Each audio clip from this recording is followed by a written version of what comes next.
গত সপ্তাহে কয়েকটা ইসলামিক দল মিলে একটা যুগপৎ কর্মসূচি দিয়েছে এবং সেটা নিয়ে যথেষ্ট আলোচনা, পর্যালোচনা, বিশ্লেষণ হচ্ছে বাংলাদেশের গণমাধ্যমগুলোতে, পত্রিকাতে, প্রেসে।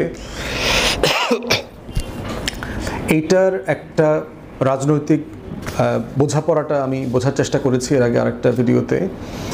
এই ধরনের একটা জোট এবং এখানে 7-8টা দল একসাথে যুগপৎ কর্মসূচি পালন করছে, তারা আসলে কি করতে পারবে এবং এটার ভূ রাজনৈতিক কনসিকোয়েন্সটা কি, সেই বিষয়গুলো একটু আমার ভাবনা থেকে আমি বলবার চেষ্টা করছি আর কি। প্রথম কথা হচ্ছে যে ঐতিহাসিকভাবে বিএনপি জামাতের যে জোট, যেটা হলো 91-তে একদম শর্ত ছাড়া বিএনপিকে সরকার গঠন করতে সাহায্য করা, তারপরে হচ্ছে আবার বিএনপির বিরুদ্ধে গিয়ে আন্দোলন করা, আবার 2001-এ বিএনপি জামাত একসাথে জোট করে ক্ষমতায় চলে আসা এবং ল্যান্ডস্লাইড সরকারের অংশীদার হয়েছে তারা। এই সময়টাতে আমরা দেখলাম যে বিএনপি জামাতের এই জোটটাকে মৌলবাদী জোট, জঙ্গিবাদী জোট এবং এটার মধ্য দিয়ে মৌলবাদের উত্থান, এবং এই ন্যারেটিভটা তখন বিভিন্ন কারণে অনেক বেশি গ্রহণযোগ্যতা পায়। তার ভিতরে একটা হচ্ছে যে 9/11-এর ঘটনা যেটা ঘটে আর কি, আপনার 2001-এর সেপ্টেম্বর মাসের 11 তারিখে টুইন টাওয়ারের যে ঘটনাটা ঘটে, এবং 2001-এর সেপ্টেম্বর-অক্টোবরের দিকেই সম্ভবত বিএনপি জামাতও সরকার গঠন করে। তো এই যে গ্লোবাল ওয়ার অন টেররের যে রিয়ালিটি, এই রিয়ালিটিতে তখন বাংলাদেশও এই ফ্রেমিংটা হয়। দিল্লি আওয়ামী লীগ সবাই মিলে, যেটা আমরা তখন দেখেছি, এই যে 21শে আগস্টের হাসিনার উপরে বোমা মারার চেষ্টা করা, ককটেল বিস্ফোরণ করা হলো এখানে মুক্তামগণে, এবং তারপরে আওয়ামী লীগ অফিসের এখানে। দ্বিতীয়ত যেটা হলো যে 21টা জেলায়, 61টা জেলাতে ককটেল বিস্ফোরণ হলো একই দিন 2005-এর দিকে। তারপরে হচ্ছে এই বাংলা ভাই, শেখ আব্দুর রহমান, এই হুজির ক্যাম্পেইন, এরপরে মুফতি হান্নান ক্যাম্পেইন।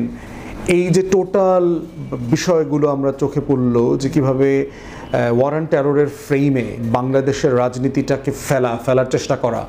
এরপরে যোগ হয়েছে 71-এর পক্ষের শক্তি, বিপক্ষের শক্তি, বিচার আচারের মধ্য দিয়ে যেটা মানে একটা বাস্তবতা আমরা দেখলাম। এই রিয়ালিটি আসলে এখন কতটুকু আছে, এবং ইদানিং এই আলোচনাটা আবার দেখতে পাচ্ছি, যেহেতু 3-4-5টা ইসলামী দল এবং ইসলামী দলের বাইরেও আরও 2-একটা দল সবাই মিলে যুগপৎ কর্মসূচি পালন করছে। এই প্রেক্ষাপটে এই আলোচনাটা আবার এসছে যে এরা কি তালেবানি রাষ্ট্র কায়েম করতে চায়, এবং সেক্ষেত্রে খেলাফতে মজলিসের মাওলানা মামুনুল হক সাহেবের সম্প্রতি যে আফগানিস্তানে সফরে গেলেন, সেখানে তালেবানের সাথে তার সাক্ষাৎ করেছেন, এগুলোকে সব একসাথে নিয়ে আসার চেষ্টা করা হচ্ছে। তাহলে কি এই কর্মসূচিটা, এই যুগপৎটা কি বাংলাদেশে একটা নব্য দক্ষিণপন্থী মৌলবাদী জঙ্গি ইসলামী রাষ্ট্র গড়ার চেষ্টা করতেছে, খেলাফত শরিয়া রাষ্ট্র করবার চেষ্টা করতেছে? এই যে একটা ফ্রেমিং হচ্ছে, এই ফ্রেমিংটার আসলে বাস্তবতা কতটুকু, ভূ রাজনীতি কি আসলে 2001-এর জায়গায় আছে কিনা? 2001-এর ফ্রেম দিয়ে যেভাবে এটাকে দেখবার চেষ্টা করা হচ্ছে, এবং গণ অভ্যুত্থান পরবর্তী বাংলাদেশের মনস্তত্ত্ব আসলে কোন জায়গাতে আছে?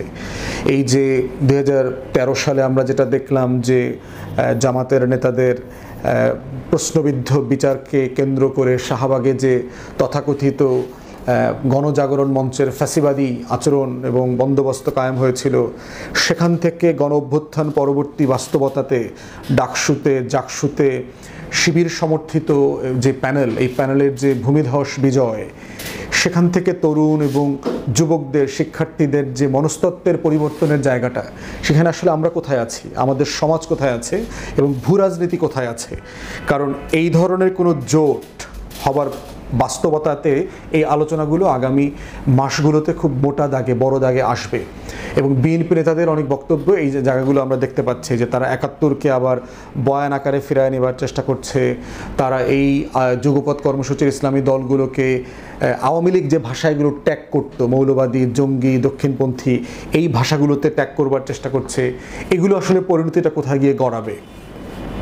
প্রথম কথা হচ্ছে যে অফিসিয়ালি আমেরিকা তার ওয়ার অন টেরর পলিসি মানে ক্লোজ করে দিয়েছে, যে অফিসিয়ালি তারা মনে করে যে ওয়ার অন টেররের যে তাদের যে অপারেশন, এইটা কেম টু অ্যান এন্ড, এটা সমাপ্ত হয়ে গেছে।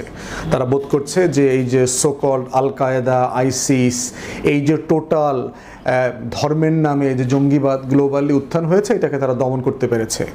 দিন শেষে যেটা হয়েছে এটাকে আসলে একটা ধর্মপন্থী উত্থান ছিল না, এটা আমেরিকার আসলে একটা ভূ রাজনৈতিক পলিসি অবজেক্টিভ ছিল, যেটাতে সে এইটাকে ক্যারেক্টারাইজেশন করেছে, এভাবে ব্যবহার করেছে।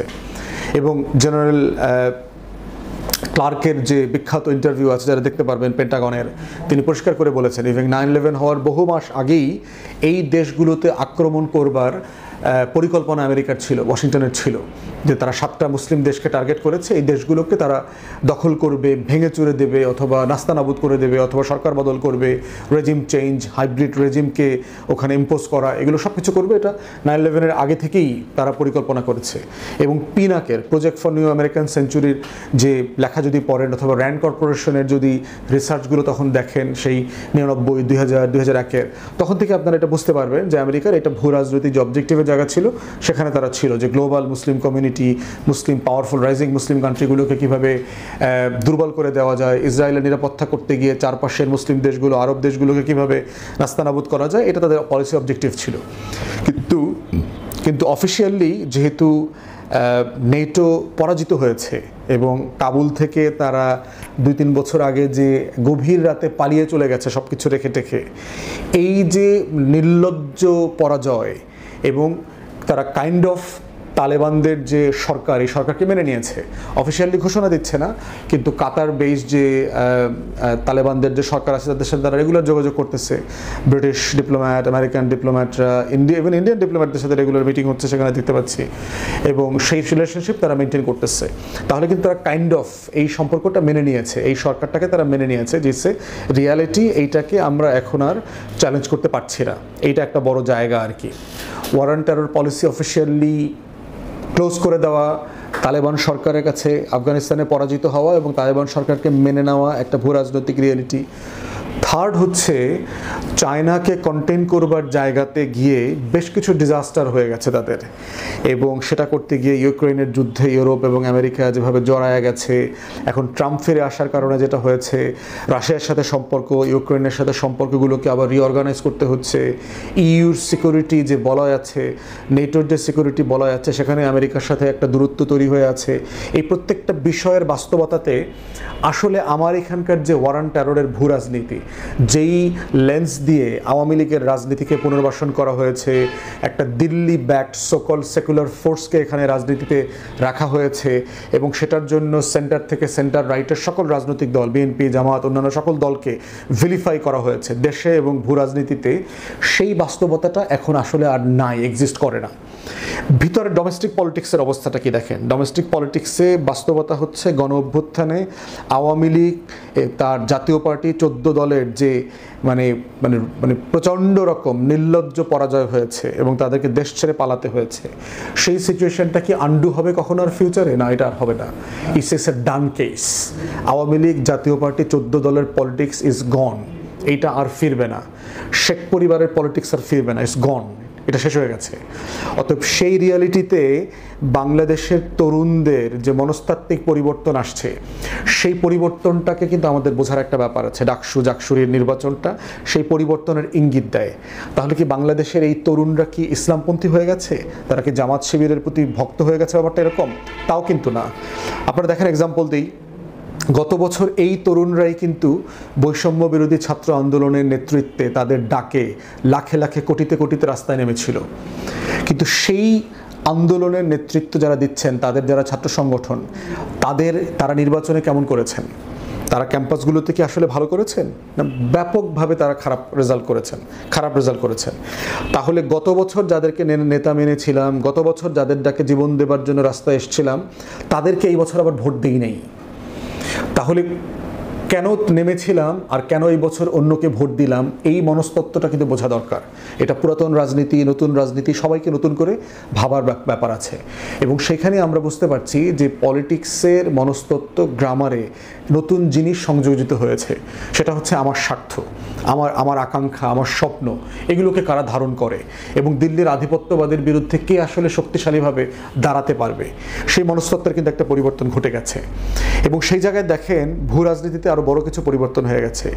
গত কয়েক মাস আগে যুদ্ধে ভারত যেভাবে নির্লজ্জভাবে পাকিস্তানের কাছে পরাজিত হয়েছে, পাকিস্তান এবং প্রক্সি ধরলে চায়না সহ তাদের কাছে পরাজিত হয়েছে, এবং পরবর্তীতে দিল্লিকে ট্রাম্পের পা ধরে নেগোসিয়েশন করতে হয়েছে যুদ্ধ বন্ধ করবার জন্য, এবং তারপরে ট্রাম্পের সাথে পাকিস্তানের যে সম্পর্ক বৃদ্ধি হচ্ছে, এই সম্পর্কটাকে নতুন করে ভাবা।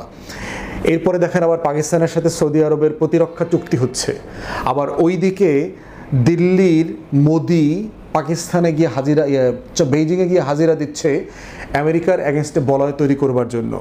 অতএব পলিটিক্সের কিন্তু ভূ রাজনীতিতে যথেষ্ট পরিমাণ এদিক সেদিক ঘটে গেছে। 2001-এর লেন্স থেকে বাংলাদেশ কিন্তু এখন ঠিক ওই জায়গাটাতে নাই। কিন্তু সেই জায়গাতে এখন দেখেন, যদি এই রকম ইসলামপন্থী দলগুলোর উত্থান হয়, যাদের সাথে আবার চায়নার সম্পর্ক খুবই ভালো, আপনারা দেখেছেন বিএনপি শুধু না, সকল ডান ঘরানার রাজনৈতিক দলগুলো কিন্তু চায়নাতে সফর করে এসছে, লম্বা লম্বা দফায় দফায় সফর করে এসছে। অতএব সেই জায়গাতে বেইজিংয়ের কিন্তু প্রচণ্ড রকম আপার হ্যান্ড আছে। ওয়াশিংটনের সাথে দিল্লির সম্পর্ক ভালো না, অতএব দিল্লি কিন্তু আইসোলেটেড হয়ে গেছে। তার এই মহল্লাতে তার কারোর সাথে কারো সম্পর্ক ভালো না।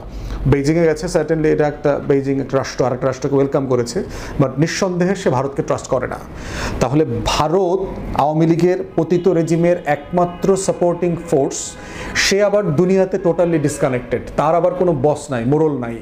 সে ওয়াশিংটন থেকে ডিসকানেক্টেড, ইউরোপ থেকে ডিসকানেক্টেড, চায়না এবং পাকিস্তানের মতো ফোর্স তাকে যুদ্ধে পরাজিত করেছে।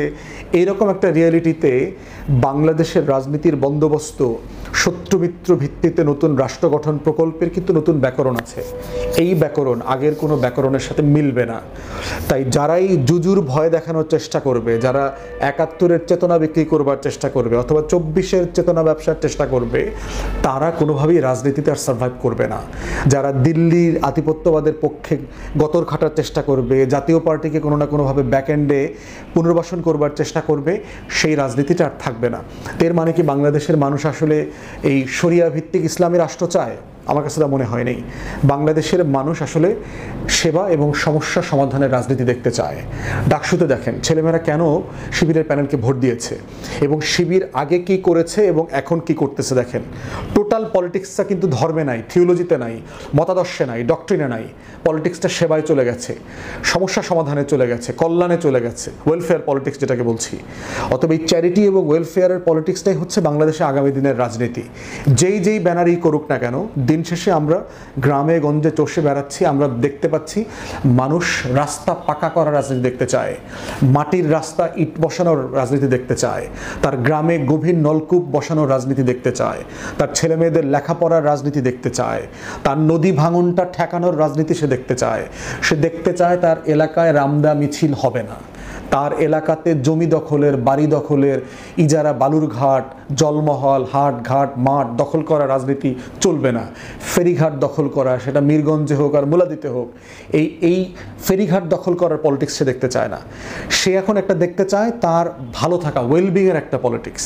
এই পলিটিক্সটা যে নামে আসবে, যে ব্যানারে আসবে, তারা ওই পলিটিক্সটাকে ওয়েলকাম করবে। তাহলে দিন শেষে কি আসলে পলিটিক্সটা হলো গুড গভর্নেন্স, সুশাসনের রাজনীতি, আমার মানুষকে সেবা দেবার রাজনীতি, ভোগান্তি দূর করবার রাজনীতি। এবং এই রাজনীতিটাই কিন্তু আমাদের তরফ থেকে, এবি পার্টির পক্ষ থেকে গত 5-6 বছর থেকে আমরা বারবার বলছি যে আগামী দিনে বাংলাদেশের রাজনীতি হতে হবে সেবা এবং সমস্যা সমাধানের রাজনীতি।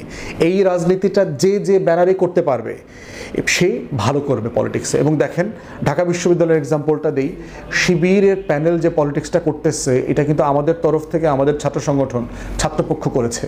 মধুর ক্যান্টিনে যান, আপনারা দেখবেন ওখানে পানির ফিল্টার বসানো, ওখানে ফ্রি ওয়াইফাই সার্ভিস দেওয়া, এই সার্ভিসটা ছাত্রপক্ষ করেছে গত বছর, এবং এটা ফ্রি দিয়েছে। হাজার হাজার ছেলেমেয়েরা এই সেবাটা নিয়েছে এবং নিচ্ছে। তাহলে যেটা হয়েছে, এই যে দেখেন যারাই এই সার্ভিসটাকে মোটা দাগে দিতে পারবে, তারাই হলো রাজনীতিতে বিজয়ী আকারে হাজির হবে এবং আগামী দিনে তার পলিটিক্সটা সার্ভাইভ করবে। অতএব দিন শেষে এইখানে যেই কর্মসূচি পালন করুক না কেন, রাজনীতিটা আগামী দিনে গড়াচ্ছে হচ্ছে আকাঙ্ক্ষা পূরণের রাজনীতি, স্বপ্ন পূরণের রাজনীতি। ধর্ম, মতাদর্শ, আদর্শ এগুলো মানুষ দেখতে চায় না। দেখতে চায় কে আসলে আমাকে একটা ভালো দুর্নীতিমুক্ত সেবা দিতে পারবে, আমার রাষ্ট্রটাকে ভালো করতে পারবে, দিল্লির আধিপত্যবাদের বিরুদ্ধে মোকাবেলার শক্তি নিয়ে দাঁড়াতে পারবে। এটাই হচ্ছে আগামী দিনের বাংলাদেশের রাজনীতির মনস্তত্ত্ব। যে ব্যানারে এই মনস্তত্ত্ব ধারণ করতে পারবে, সেই আগামী দিনে রাজনীতির মাঠে কারবালার মতো স্রোত তৈরি করে দিতে পারবে। কারবালার শোক যেমন তৈরি করতে পারবে, আবার বিজয়ের ইতিহাসও করতে পারবে। এবং ফেব্রুয়ারিতে এরকম অনেক নতুন মৌজেজা বাংলাদেশের রাজনীতির ইতিহাসে নাজিল হতে পারে, সেই রকম লক্ষণ আমরা গ্রামে গঞ্জে পাড়ায় মহল্লায় দেখতে পাচ্ছি। তাই সেই পলিটিক্সটা কে করতে পারবে, এটাই হচ্ছে এখন সবচেয়ে বড় প্রশ্ন আমার কাছে এবং দেশের মানুষের কাছে।